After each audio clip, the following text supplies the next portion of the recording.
Hello दोस्तों, कैसे हो आप सभी का अपने जाने माने यूट्यूब चैनल बजरंग क्लासेस पर मैं दोस्तों बहुत बहुत स्वागत करता हूं।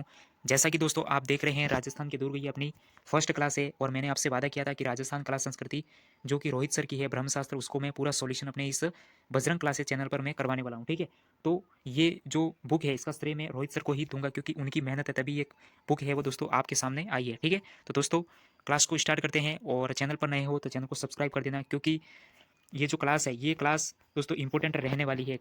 किसी भी एग्जाम में देख लो यहीं से प्रश्न है वो आ रहे हैं। ठीक है, तो इसको मैं फ्री में सॉल्यूशन आपको करवाने वाला हूँ। ठीक है, तो आपको बस क्लास से देखना है। तो राजस्थान के दुर्ग हम आज देखने वाले हैं।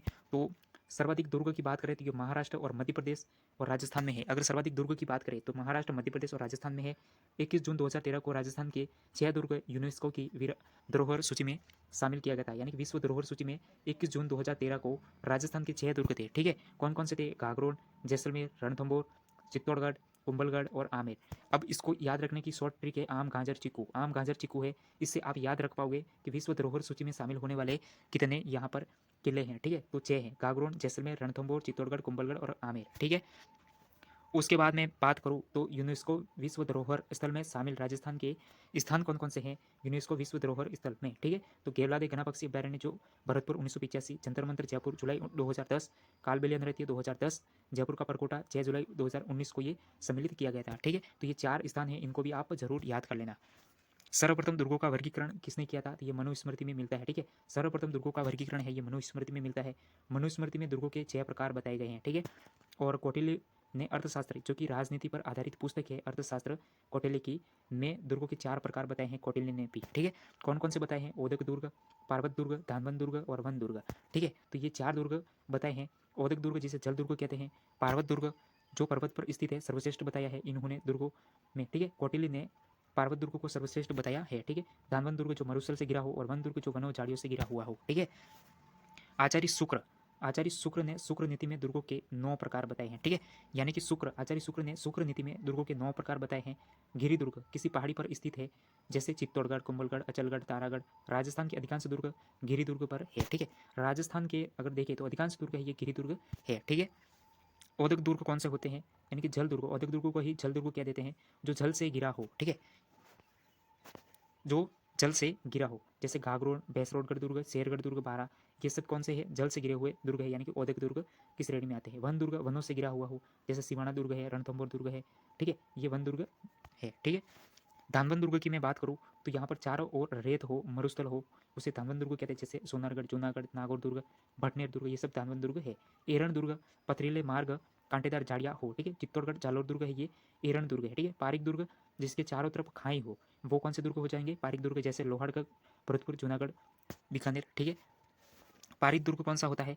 तो यहाँ पर जिसके चारों ओर बड़ी बड़ी दीवारों का परकोटा हो वो पारित दुर्ग होता है। जिसके चारों ओर बड़ी बड़ी दीवारों का परकोटा हो वह पारित दुर्ग होता है। ठीक है, तो दोस्तों यहाँ पर अपना जो 8वां श्रेणी है, ठीक है, 8वां श्रेणी है ये है सैन्य दुर्ग, जिसमें सेना निवास करती हो। सभी दुर्गों में सर्वश्रेष्ठ है ये सैन्य दुर्ग, यानी कि इन 9 श्रेणियों में, ठीक है, 9 श्रेणियों में सैन्य दुर्ग सेना निवास करती है और सभी दुर्गों में ये सर्वश्रेष्ठ माना जाता है। सहाय दुर्ग कौन सा होता है? शूरवीरों के लिए सदा अनुकूल रहने वाला सहाय दुर्ग होता है। ठीक है, गागरोन दुर्ग, सबसे पहले हम गागरोन दुर्ग को देखेंगे। ठीक है, तो यहाँ पर गागरोन दुर्ग झालावाड़ में स्थित है।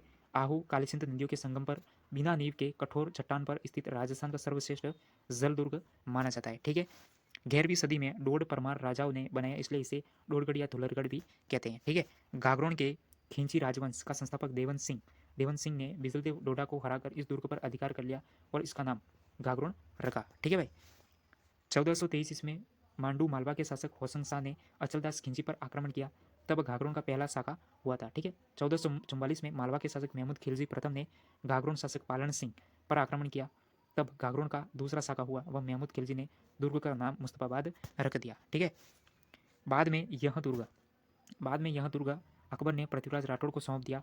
उन्होंने यहाँ वैली किशन रुक्मणी ग्रंथ की रचना की। ठीक है, दुर्ग में मधुसूदन मंदिर औरंगजेब द्वारा बनाया गया। बुलंद दरवाजा संत हमीमुद्दीन चिश्ती मिटेसा की दरगाह। कोटा राज्य के सिक्के डालने की टकसाल संत पीपाजी की छतरी व जौहर कुंड स्थित है। ठीक है, चित्तौड़गढ़ दुर्ग उपनाम राजस्थान का गौरव। ठीक है, तो दोस्तों इसको हम एक बार यहीं तक देख लेते हैं, नहीं तो फिर इसको हम अगली क्लास में देख लेंगे। ठीक है, तो दोस्तों यहाँ पर चित्तौड़गढ़ दुर्ग है। ठीक है, ये यहाँ तक हम देख लेते हैं। तो इसका उपनाम है राजस्थान का गौरव, किलों का सिरमौर, मालवा का प्रवेश द्वार, राजस्थान का दक्षिणी पूर्वी प्रवेश द्वार। अलाउद्दीन खिलजी ने इसका नाम खिजराबाद दुर्ग रखा था। अलाउद्दीन खिलजी ने इसका नाम खिजराबाद दुर्ग रखा था। ठीक है, कितना है सबसे पहले इसको हम देख लेते हैं, क्योंकि यहाँ पर क्लास बहुत ही लंबी हो जाएगी। ठीक है, तो यहाँ पर दोस्तों इतना लंबा है तो इसको पढ़ने में थोड़ा देर लगेगा, तो देख लेते हैं इसको भी। ठीक है, चित्तौड़गढ़ का वास्तविक नाम चित्रकूट है। कहावत है, गढ़ तो चित्तौड़गढ़ बाकी सब गढ़ैया।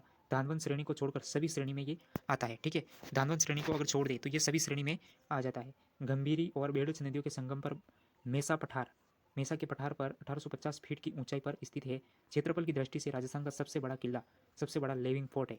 ठीक है, 7वीं सदी में मौर्य राजा था चित्रांगद ने इस दुर्ग का निर्माण कराया और इसका नाम चित्रकोट रखा, जो बाद में अपभ्रंश होकर चित्तौड़गढ़ हुआ। ठीक है, 734 ईस्वी में बप्पा रावल ने अंतिम मौर्य शासक मानमौरी को पराजित कर चित्तौड़ पर अधिकार कर लिया।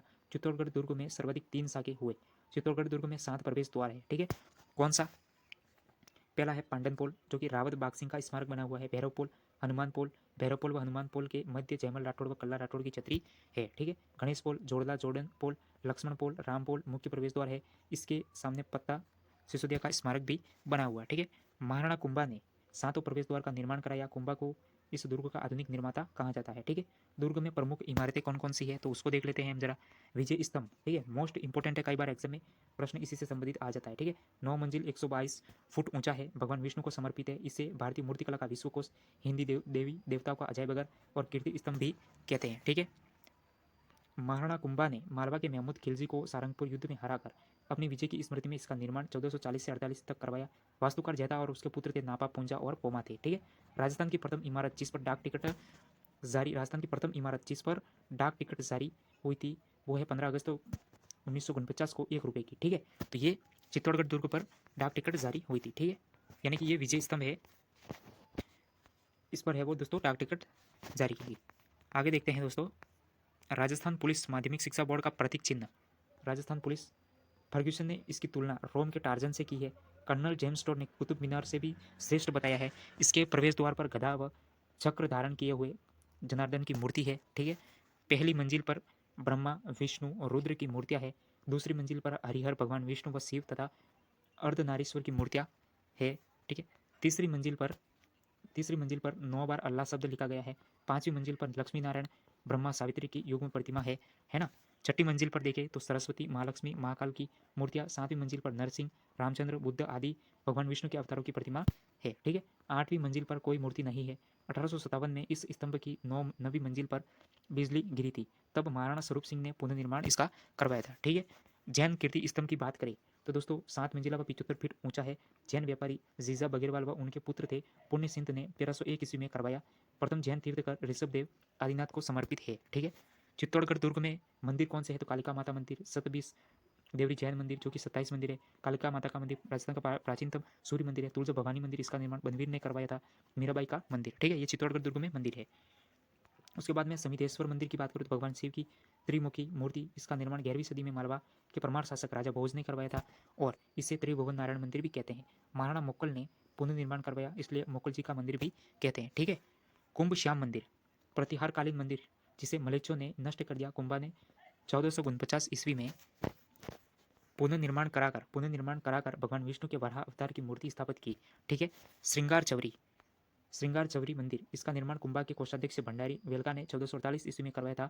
इसी में कुंभा की पुत्री रमाबाई के विवाह की चमरी बनी है। यह मूलतः शांतिनाथ का जैन मंदिर है। मध्य भाग गोलाकार गुंबद से ढका है। ठीक है, किले के महल कौन से हैं तो यहाँ पर रानी पद्मिनी का महल, घोड़ा बादल महल, फतेह प्रकाश महल निर्माण महाराणा फतेह सिंह ने। भामाशाह की हवेली, आहाड़ा हिंगलू का महल, नवलखा भंडार, नवलखा बुर्ज, नौकोटा महल, पन्नाधाय ने अपने बेटे चंदन का बलिदान दिया। त्रिपोलिया दरवाजा, कुंभा के महल, भीमलत कुंड और गोमुख कुंड। ठीक है, तो ये सब किले के महल है। तो दोस्तों चित्तौड़गढ़ दुर्ग को हमने देख लिया। ठीक है, इस पीडीएफ को दोस्तों मैं टेलीग्राम चैनल पर डाल दूंगा। ठीक है, टेलीग्राम चैनल पर दोस्तों मैं डाल दूंगा, तो वहाँ से आप क्या करोगे, इसको डाउनलोड कर लेना। ठीक है, कोई चार्ज वगैरह कुछ नहीं है, वहाँ से आप बस डाउनलोड कर सकते हो इस पूरी पीडीएफ को। ठीक है, राजस्थान के दुर्ग की इस तरह से आपको सभी पीडीएफ मिलेगी, लेकिन कब, जब आप हमारी क्लास को पूरा देखोगे तब। ठीक है, थैंक यू फॉर वॉचिंग।